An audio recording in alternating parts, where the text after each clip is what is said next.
Há muitos e muitos anos, em um país chamado Brasil, havia um camarada chamado Irineu Evangelista de Souza, mais conhecido como Barão de Mauá. Ele chegou até a receber do Império Brasileiro, em 1874, um título ainda mais de prestígio, o de Visconde. Certa vez, por volta de 1840, nosso herói resolveu visitar um reino distante, chamado de Inglaterra. Após essa viagem, ele percebeu que naquele lugar, um boom de novas ferrovias vivido ali durante o século XIX trouxe entre altos e baixos desenvolvimento econômico para o país. Foi aí que ele teve uma ideia brilhante. Vamos construir ferrovias aqui no Brasil. Para transformar a ideia em realidade, ele começou fundando a empresa chamada de Império Companhia de Navegação a Vapor e Estrada de Ferro de Petrópolis. Mas isso foi para conseguir ali o apoio da coroa brasileira. O Visconde ele já atuava na indústria naval e pelo nome dessa empresa já dá para perceber que o seu primeiro empreendimento com linhas de ferro começou intermodal, ligando o transporte hidroviário ao ferroviário. A Estrada de Ferro Mauá foi a primeira concessão controlada por sua empresa recém-fundada. Não à toa, as ferrovias elas se expandiram pelo sudeste brasileiro, principalmente para escoar a produção de café, que na época representava aí 50% das exportações do nosso país. Durante um bom tempo, elas foram o meio mais eficiente de transporte do Brasil.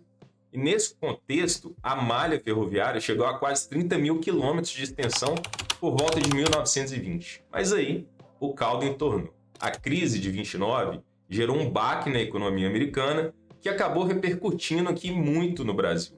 Os Estados Unidos eram o nosso principal comprador de café. Só que com a Grande Depressão, que seguiu ao crash da Bolsa de Nova York, as compras caíram e as exportações despencaram, né? E junto com elas, o preço do café foi parar no ralo. A partir desse momento, as ferrovias, que eram operadas aí por empresas privadas sob concessão, começaram a enfrentar desafios crescentes. O transporte de carga diminuiu significativamente e a rentabilidade dessas empresas despencou. Infelizmente, esse foi o início de um período lento de decadência para as ferrovias aqui no Brasil, que posteriormente culminou na estatização de todas essas estradas de ferro, mais ou menos ali 2 décadas depois. Esse processo ele começou após 1940, quando o Brasil passou por uma baita transformação. Ele começou a sair de um país que era essencialmente rural para se voltar cada vez mais para a indústria. Foi durante o período final do governo de Getúlio Vargas, conhecido como a ditadura do Estado Novo, que foram fundadas 2 importantes empresas estatais, a Companhia Siderúrgica Nacional, CSN, e a Vale do Rio Doce. Essa transformação na estrutura de crescimento do país desencadeou aí um processo migratório de todas as populações das áreas rurais para as cidades. As capitais experimentaram um crescimento exponencial, resultando em um aumento significativo de suas populações, o que, por sua vez, teve um efeito colateral no setor ferroviário. Conforme as cidades se expandiram, o transporte ferroviário, entre elas, perdeu relevância, sendo substituído aí por outros meios de locomoção mais eficientes. É só pensar que em 1956, a política de industrialização prosseguiu com a eleição do presidente Juscelino Kubitschek, que, por sua vez, elegeu a indústria automobilística como um dos pilares do seu plano de desenvolvimento. O Plano de Metas de JK, que ficou conhecido pelo slogan 50 anos em 5, é frequentemente considerado o ponto de partida do que é conhecido aí como rodoviarismo no Brasil. Esse movimento complexo ele é resultado de uma combinação de fatores e nuances explicativas. E um desses fatores-chave foi a própria natureza da indústria automobilística, que possui uma extensa cadeia de produção com efeitos multiplicadores na economia, além de empregar mão de obra qualificada que antes não existia no país. Além disso, a construção de rodovias exigia menos investimento que a construção de ferrovias, que são extremamente caras. E o petróleo usado na produção de combustível ainda era muito barato. Com a produção de veículos nacionais em ascensão, a extensão das rodovias também se multiplicou. Apenas durante os 5 anos da gestão de JK, a malha rodoviária federal pavimentada triplicou Ela passou aí de 2.900 quilômetros, né, para 9.500 quilômetros. Enquanto isso, as ferrovias entravam na década de 50 em um estado de decadência e negligência completa. E para endereçar esse problema, lá em 1957, foi criada a Rede Ferroviária Federal, RFFSA.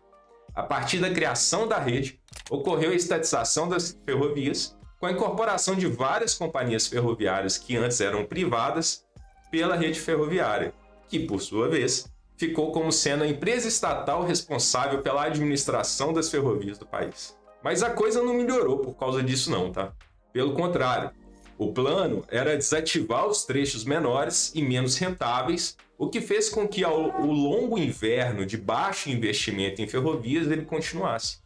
A competição com o transporte rodoviário ela ficou cada vez mais acirrada e as linhas de passageiros elas foram sendo desativadas aos pouquinhos. E as demais sobreviventes foram sendo sucateadas. E essa situação conseguiu piorar. É só lembrar que a gente teve uma crise do petróleo em 1973 que complicou as coisas para os países subdesenvolvidos. E para agravar ainda mais nossa situação, a década de 80 ela foi tão ruim que ficou conhecida como década perdida. O único grande projeto da ditadura militar, depois disso voltado para o setor ferroviário, foi a Ferrovia do Aço, que foi lançada ali em 1973 para ser entregue em 1000 dias. Só que ela foi entregue no início da década de 90 e com um projeto simplificado. Durante a década de 90, que foi um período marcado por baixo crescimento econômico, alta inflação e elevado endividamento público, a rede ferroviária acabou sendo liquidada e as ferrovias brasileiras foram novamente concedidas à iniciativa privada, por meio de um Plano Nacional de Desestatização, PND. A partir desse momento, as ferrovias elas passaram a operar principalmente como corredores de transporte de commodities, geralmente destinadas à exportação. Foi nesse movimento que as ferrovias Bandeirantes, também conhecida como Ferroban, foi criada como parte do processo de privatização da malha paulista da rede ferroviária ali em 1998. A empresa ela adquiriu um total de 4.186 quilômetros em extensão de trilhos, incluindo trechos com bitola larga, métrica e mista. No processo de privatização, a Ferroban sofreu 2 cisões. O trecho de Vale Fértil a Uberlândia foi transferido para a Ferrovia Centro-Atlântica, FCA, enquanto os trechos de Iperó e Apiaí Rubião Júnior, a Presidente Epitácio, foram transferidos para a Ferrovia Sul-Atlântico, FSA, que operava a malha sul dos estados do Paraná, Santa Catarina e Rio Grande do Sul. A FSA, em 1999, passou a se chamar América Latina Logística, ou ALL, quando adquiriu as ferrovias argentinas Ferrocarril Mesopotâmico, General Urquiza, e Ferrocarril Buenos Aires ao Pacífico, General San Martín, estendendo sua rede até Mendonça, próxima do porto chileno de Valparaíso, no Oceano Pacífico. Em 2002, o que sobrou da Ferroban acabou se fundindo com a Ferronorte e a Ferrovia Nova Oeste, formando um grupo chamado Brasil Ferrovias, que operava as malhas norte, era a Ferronorte, do Centro-Oeste, a Nova Oeste, e a malha paulista, que era a Ferroban. 2 anos depois, a ALL ela entrou no mercado de capitais e fez um IPO na Bolsa de Valores de São Paulo. Seu ticker era ALLL3. Em 2006, os acionistas controladores do grupo Brasil Ferrovias trocaram suas ações com os controladores da ALL. Isso resultou na inclusão dessas empresas dentro ali da ALL, que congregou a Malha Sul, a Malha Paulista, a Malha Norte e as malhas argentinas, todas sob sua gestão. A ALL cresceu bastante desde esse IPO até o início da década passada.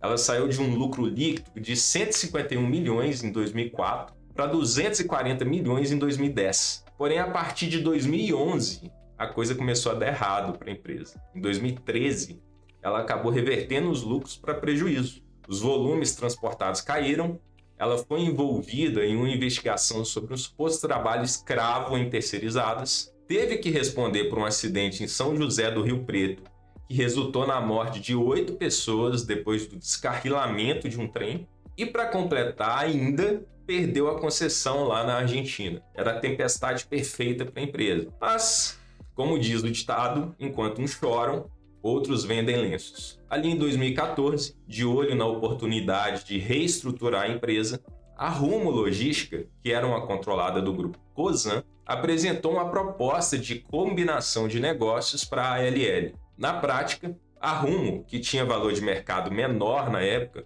incorporou a ALL. Por sua vez, os acionistas da ALL receberam ações da Rumo e passaram a deter 63,5% da nova companhia. Essa incorporação ela foi consumada em janeiro de 2015, quando a Rumo assumiu a gestão da empresa e começou a fazer o turnaround. I don't understand. Só para você ter uma ideia, a Rumo original ela foi fundada em 93 como São Francisco Operadora Portuária de Granéis. Essa empresa ela tinha uma concessão para operar um terminal portuário atendendo empresas da indústria açucareira, lá no Porto de Santos. Em 2004, a Cosan adquiriu o controle dessa companhia, que já havia mudado de nome para Cosan Operadora Portuária. E foi aí que as coisas começaram a ganhar escala. Em 2008, a Cosan assinou um memorando de entendimentos com a Resenha de Barbosa e foram criadas duas empresas daí, a Novo Rumo Logística e a Rumo Logística. Essa última, por sua vez, ela se tornou acionista controladora da Cosan Operadora Portuária. Com essa operação, nasceu aí desse emaranhado o maior player logístico de exportação de açúcar do país na época.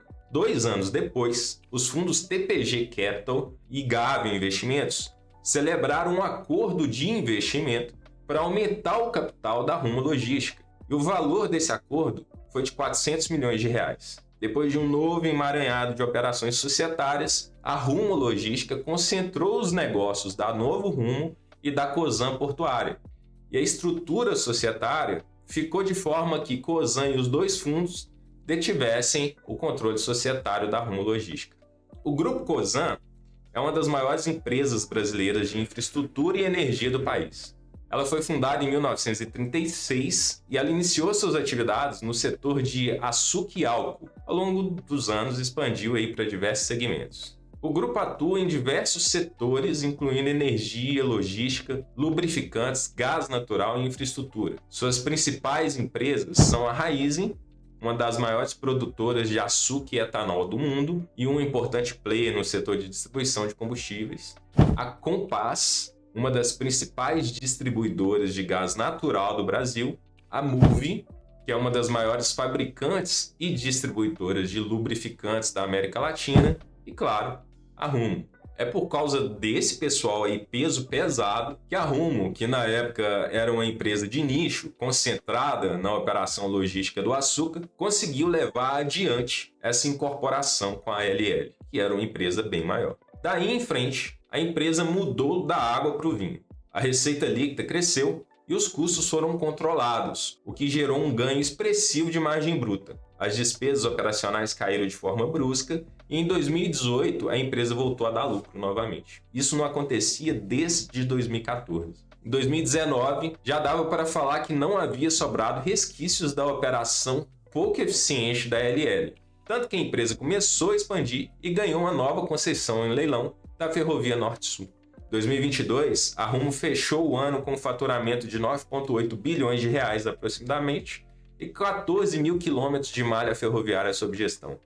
Atualmente, ela é a maior empresa de ferrovias do país. A Rumo divide sua prestação de serviços em 3 grupos: a Operação Norte, a Operação Sul e a Operação de Contêineres. Começando pela Operação Norte, que é a mais importante, ela abrange as concessões das subsidiárias Rumo Malha Norte, Rumo Malha Paulista e Rumo Malha Central, passando aí nos estados do Mato Grosso, Goiás, Tocantins e São Paulo. Merecem destaque aqui nessas malhas os terminais do Porto de Santos, o terminal de transbordo de Rondonópolis e o trecho ferroviário da Malha Paulista, já que são essenciais para o escoamento de carga de todas as operações da empresa.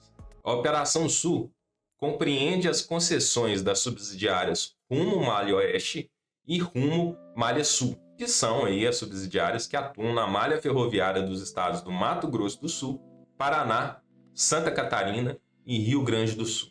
Mas quem é que manda nela?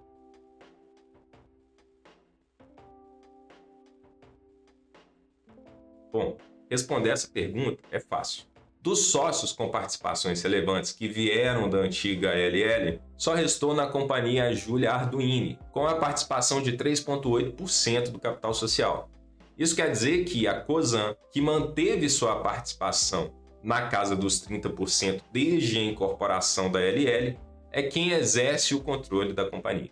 Inclusive, ela tem um acordo de acionistas com a Júlia que obrigou o voto em bloco nas assembleias. Isso dá um poder de voto total de 34,1%. A pergunta que a gente precisa responder é: quem controla a Cosan? Da mesma forma que a RUM, o controlador da Cosan possui pouco mais de 1/3 do capital social da companhia, 35,87%. Apesar desse controle ser exercido através de um complexo sistema de holdings, o homem por trás de todas elas é um só: Rubens Ometo Silveira Melo. Rubens Ometo é um empresário brasileiro muito conhecido no setor de açúcar e etanol. A história da família Ometo remonta à vinda de imigrantes italianos para o Brasil no final do século XIX. A bisavó de Rubens, Caterina, após um início difícil no país e depois da morte do marido, comprou um sítio na região de Piracicaba chamado Água Branca. Dona Caterina tinha 9 filhos, mas eram os 2 mais velhos que cuidavam dos negócios da família,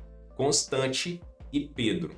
Na época, a indústria de cana-de-açúcar estava começando a se desenvolver na região, que serviu de berço de desenvolvimento do setor no país. No geral, eles compraram grandes extensões de terras na região, mas entre eles, Pedro Ometo se destacou, de modo que mais tarde ficou conhecido como o Rei do Açúcar. Rubens é neto de Pedro, e quando a gente fala que o Grupo Cosan foi fundado em 1936, a gente está se referindo a influência das empresas que vieram do seu avô, desde a sua criação até agora. Rubens se formou em engenharia mecânica de produção pela Escola Politécnica da Universidade de São Paulo em 1972. De lá, ele foi trabalhar como assessor da diretoria no Uniban, até sair dali um ano depois. De 73 a 80, ele foi diretor financeiro da Votorantim. Depois disso, em 1986, ele saiu para se dedicar aos negócios da família. No final da década de 90, depois de uma briga familiar pela administração do grupo de empresas, que acabou parando na justiça, Rubens ficou encarregado das usinas Costa Pinto e Santa Bárbara. Em 1999, a partir dessas usinas, ele fundou a Cosan, cujo nome é uma junção do primeiro nome das 2 usinas, sobre as quais a gente acabou de falar. Agora que você já sabe que quem controla a Rumo é a Cosan, que quem controla a Cosan é Rubens Ometo, fica fácil a gente chegar na nossa conclusão. Basta só mais um dado para ficar claro. Considerando que, nos últimos 100 anos, um século de existência, a malha ferroviária brasileira quase não ganhou extensão e continua aí com 31 mil quilômetros, mais ou menos. Considerando ainda que a Rumo tem aproximadamente 14 mil quilômetros, como a gente já falou, dessa malha sob controle através de concessões, foi assim que Rubens Ometo passou a controlar quase metade da malha ferroviária do país. Para ser mais específico, 45% dela. Dito isso, fica o questionamento. Será que a gente pode falar que Rubens é o Barão de Mauá do século XXI? O que você acha? Deixa nos comentários aí. Enquanto isso, já sabe, né? Curta e compartilhe esse vídeo com os amigos e familiares que você sabe que também gosta desse tipo de conteúdo. Enquanto não sai outro, eu te recomendo assistir esse daqui, que eu falo sobre a Tegma, que é uma outra grande operadora da logística brasileira, especificamente no transporte rodoviário de carros. Para você que ficou até aqui, muito obrigado e até o próximo vídeo.